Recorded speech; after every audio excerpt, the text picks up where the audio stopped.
Hey, everybody. Happy Wednesday. Welcome back to the Podcast Daily. That's Bill Landis. I'm Austin Ward. Going to sort through some snap counts maybe today, Bill. Not many position battles, as we've talked about throughout all of August. But heading into September and the opener on Saturday night for Ohio State against Notre Dame, certainly some positions where the rotation could be hard to predict. I don't know where we should begin, but this was your idea. So the onus is on you. What was the first thing that came to your mind about trying to sort through spots where the rotation is a little unclear? Safety, because when we talk with Jim Knowles on Tuesday, we all expect Ronnie Hickman and Josh Proctor are going to play a lot, if not all of the snaps available to them at their respective positions.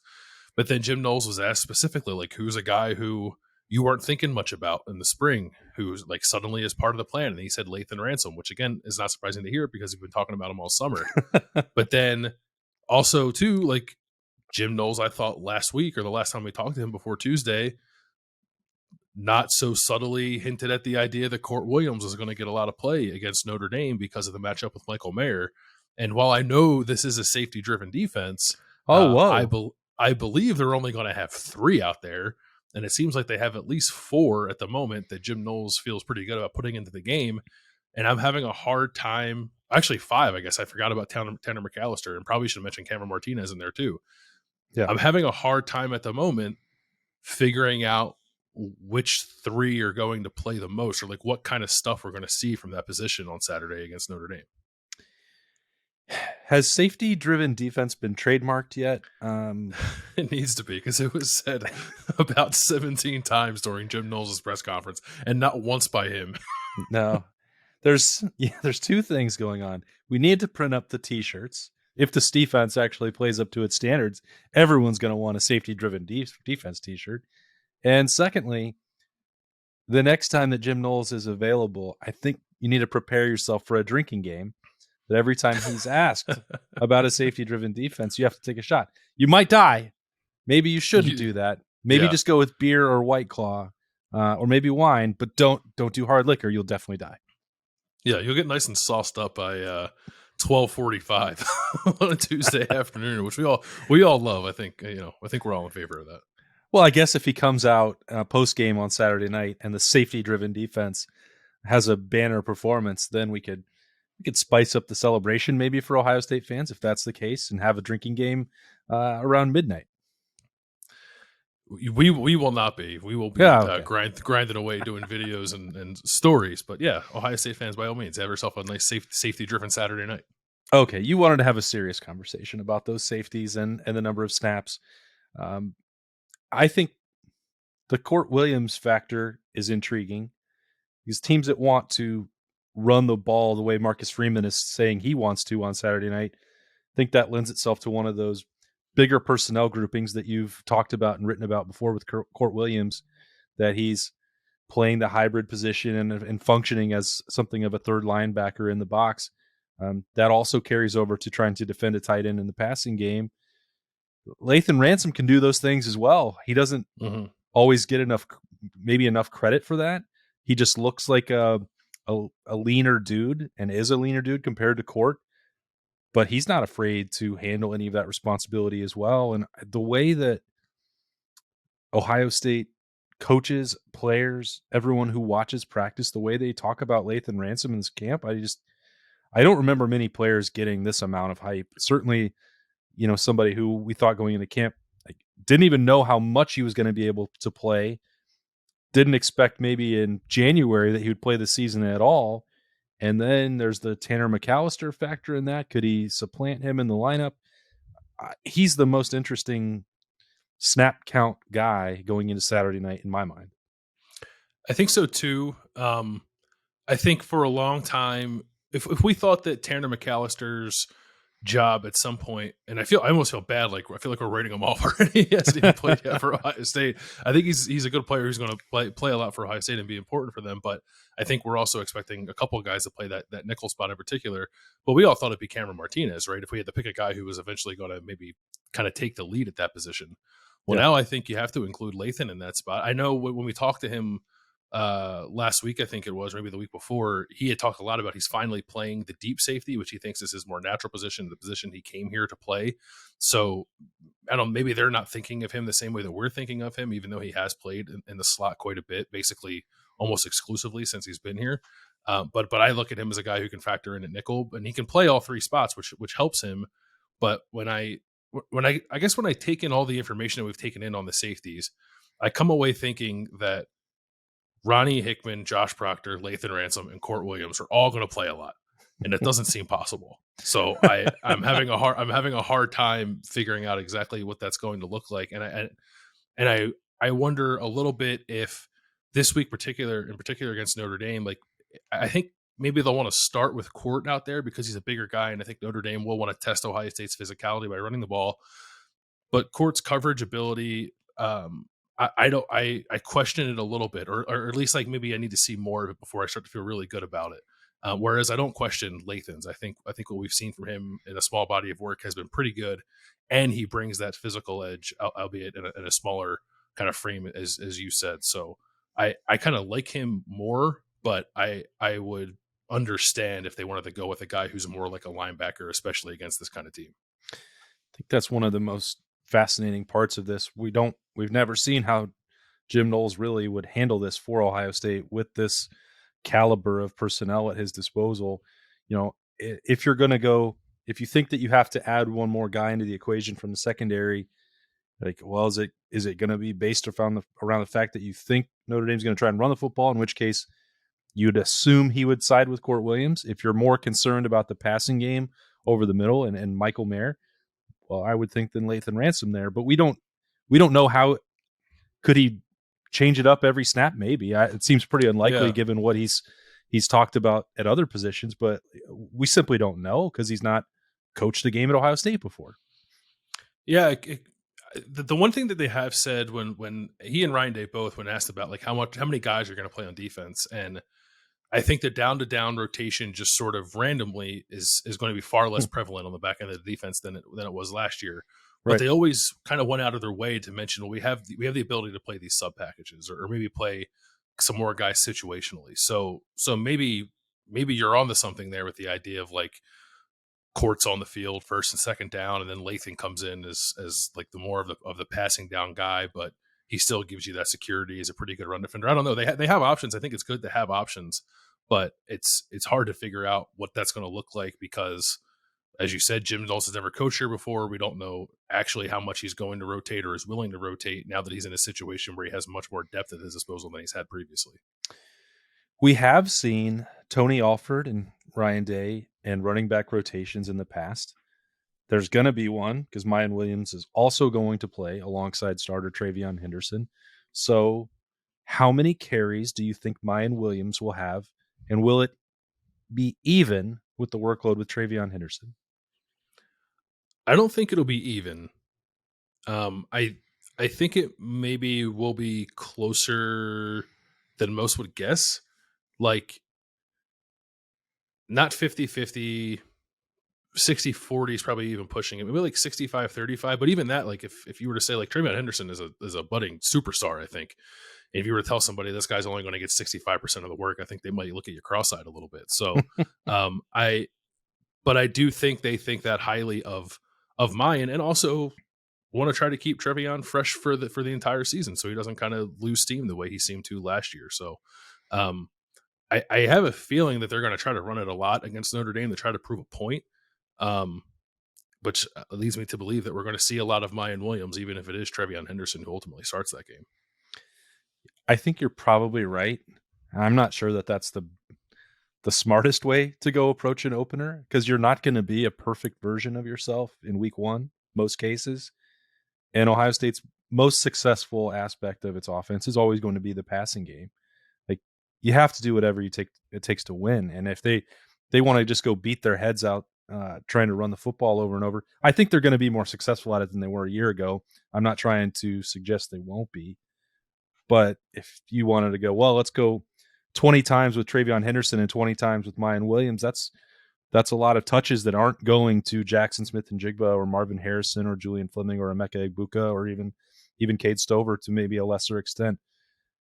I do think that you're right, because they spent the off season talking about toughness and that they have to get 3rd and 2 and convert on those short yardage situations. But if they try to go with some sort of balanced attack and also know that you want to have 20 plus touches in the hands of one of your most explosive players, which is Travion Henderson, there's no doubt about that. I think they might get themselves in a little bit of trouble there. And I think that something like 2/3 of the workload for Travion Henderson and a third for Mayan Williams is probably, if I had to draw it up and give my pick for Ohio State, that's what I think they should do. But yeah, I do also agree that you're probably onto something with what they're going to attempt to do on Saturday. You definitely can overthink things, I think, when you're in this situation. I guess it's the curse of having too many good players. I don't know. What, because we've talked about this before, what is your level of concern that the running back rotation looks like it did in 18 when it was like every other drive and that didn't really seem to work for anybody? I think it's a 6 or 7 for me. I mean, I think that Tony Alford will want, because Mayan Williams has had a great offseason. His body looks good. He was patient and went through. I think there were a number of people in December that thought he was going to exit, and probably justifiably so. There was a program within the state that thought that was where he was going to be by January as well. So that wasn't, some idle outside speculation. There was real concern about that. He chose to stay, and he's been a good soldier for them. And Ohio State tends to reward people who are game ready, and Mayan Williams could play almost anywhere. He could play games for almost any program in the country. I don't think that is Ohio State's best use of its offense when it tries to keep people happy, puts people on the field, anybody who's earned it.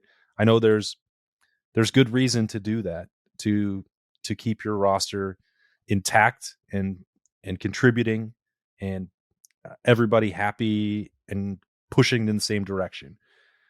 But I don't think that, and this is not a slight on Mayan Williams, I just think that Travion Henderson is a better overall back for Ohio State. And that includes what he can do as a threat at times out of the backfield as in the passing game. So maybe they won't. Maybe I'll be wrong. Maybe it'll work out perfectly. Maybe they'll go 50-50, and you'll have games like when it did work with Mike Weber and J.K. Dobbins against Michigan State, and both exploded. That can happen. I'm not going to say that every time they've balanced the rotation that it's failed. That's not true. I don't. There's never been a running back that I've talked to that has been like, you know what? I really like sharing. It keeps me fresh. They want to get in the rhythm of the game, and I don't think that Travion's going to be any exception to that. But there are so many pieces on this offense that have to be involved. If you spend a lot of time managing the reps and then you alternate a drive, you're like, okay, well, I better get Mayan a rush here on 1st and 10. Just we've got to make sure that we're balanced out here and everybody deserves a chance to touch football. That's where you get into problems, and it becomes predictable when Ohio State gets into that, in my opinion. Yeah, I think you're right. I don't know. And that was like a big Urban Meyer thing. Like, I know he always had a sheet, and it was like, how many touches does Paris Campbell have? Okay, it's time to get him the ball. Yeah. I don't know if Ryan Day operates that way, or he's never said so, but I think he's more of a flow of the game. I'm just going to call the plays and the ball's going to go where it needs to go kind of guy. Running back in particular, like it can work. Like you said, it can work. It comes down to the demeanor, I think, of the running backs and whether or not they're willing to live in that kind of world. I think most aren't. And the two guys that we're talking about back in 18, who are both really good running backs, weren't really capable of living in that world either. Everyone who was on the staff then is still here. So like they know how that went. I would hope that they'd be able to sense that if this was going in that direction, and then just kind of give one of the guys the majority of the work. So I'm not overly concerned about it. I'm more curious about what it looks like. But I still don't think it's going to be close to even. I just think like Mayan's great. I totally agree that Mayan could play anywhere. Trevion's different. He's just different. And there's an explosiveness, there's an elusiveness, there's the kind of player that I think truly strikes fear into opposing defenses with him. And I just don't know if that exists with Mayan Williams, even if he's a very capable player. And I just think you have to give that guy more of the touches. So I know Ryan Day said that Trevion's going to start, but Mayan's going to be right there, ready to go in early. We'll see. I think it's still going to be a lot of Trevion. I think the fact that Ryan Day phrased it that way and didn't say, "Oh, well, they're both starters and they're both going to play," I thought that was significant, and it maybe dropped the concern level that I have down a notch or two, because at least you're being honest about who you think your best threat is, and that didn't even really happen during this. I feel like Berm, when it comes to the Michigan game, where he's just so snake bit from what happened in the 90s that he's never going to get over it. And the 2018 season just can't get out of my brain with what happened there, because like, I thought that Mike Weber was better at that time than J.K. Dobbins, and then I would have conversations with people in that building like, no, we like the ceiling higher for J.K. I'm like, but it's not working. Like anyway, is there another position that you are incredibly curious about for Saturday night? Not to the level of safety and running back, but I think on a little bit of a lower level, cornerback. And I don't know. You tell me, because I know you were having some conversations last week about where Cameron Brown is. Yeah, if he's good to go, and that pitch count has been off for at least a couple weeks now, and we know that Denzel Burke is good to go, maybe there's less rotation at that spot than we were perhaps anticipating coming into the season. I don't know how you feel about that. I still think there will be an element of that, and I don't mind it as much at cornerback for Ohio State, because we've seen if you have a third guy that the level of play doesn't drop significantly, it does work to stay fresh and keep those guys out for a drive or two. I don't think that anyone loves seeing NFL cornerbacks go to the sideline, but sometimes they're putting in another one who's about to be one down the road. And I think that if Jordan Hancock's calf is fully healed, he's going to be in the mix. And I'm not sure it even has to just be him. If he is injured, J.K. Johnson could very well get those reps based on the camp that he turned in and the physical changes that he's made to his body. I believe he told me it was like 15 or 20 pounds that he's put on of muscle. It looks pretty good on him. I just don't think that, unless it's absolutely necessary, that Ohio State is going to go overboard with Cameron Brown's reps. I think it'll be in the back of their mind that they have to protect him. High leverage situation, I think that those two will be out there. I think if you have a 10-point lead or a 14-point lead, if you're Ohio State, then you start to think, well, we can maybe take some chances here, or see somebody else or get them experience. And I think they would do that and not blink an eye. In the second half of the game, if it came down to that, a one possession game, I think that Cameron Brown and Denzel Burke represent the best option still for Ohio State. Knowing what I know about Cameron Brown, and I know you know him far better than I do, that does not seem like something he'd be particularly happy about if they start pulling him out in the second quarter. Yeah, he won't be. I'll speak for him. Yeah. I hesitate to even invoke his name without Berm being on the podcast with us. Do you think we see any Cameron Martinez playing cornerback on Saturday? I don't think he'll play corner. I think the way that camp played out and the way that they got healthy towards the end, with J.K. Johnson getting more reps and Jair Brown getting the black stripe off quickly, I'm not sure that the need is as pressing as it was when we were talking on the daily 2 weeks ago. Maybe that's not the right read on the situation. The overall depth is still thin. We're only talking about a unit of 5 or 6 guys that can reasonably contribute right now. That's not a huge amount. So I think Cameron Martinez should play some in the nickel. I think they should let him focus on that. I think that's where his highest ceiling is, but I don't know. It sounds like you might be expecting that. No, I mean, if it's a blowout, then maybe to kind of see what that looks like in a game situation. Like if Ohio State is in the fourth quarter and up by, 4 touchdowns, then maybe. But otherwise, that seems more like a break glass in case of emergency kind of deal than it is, oh, we think Cameron Martinez might be a cornerback now. So I'm not really on alert for that. He should get reps at punt return, which is another spot where, yeah, I don't know if it'll be a true rotation or if you need a fair catch, that Jackson's going to be out there. You get a green light, you make a sub, put Cameron Martinez out there, because he had Bill, I'm not sure if you're aware of this. When he was in high school, he scored a lot of touchdowns. There's video evidence of it out there on the internet. If you haven't seen it before, you should seek it out. It's about 9 minutes of touchdowns. Oh wow, I have he's 9 minutes after this. I'm gonna go check it out. yeah. It's a good video. Good watch. I think Berm probably produced it. I'm not sure, but Yeah. I mean, Parker Fleming really didn't tip his hand one way or the other on that. I think that's if you know you have to secure it and you're not going to say, hey, this is not a return situation. This is a field of football situation. Yeah, they're probably going to put Jackson back out there. But I think to ask him to actually return punts with gunners barreling down on him, that seems like an unnecessary risk for Ohio State's offense. I implore Parker Fleming and Ryan Day and whoever else is making those decisions to not do that. That seems like a bad idea with all the guys they have that can do something with the ball in their hands. Okay, Parker really enjoyed this last week. So if you've got to this point in the podcast daily, thank you for watching and supporting us again.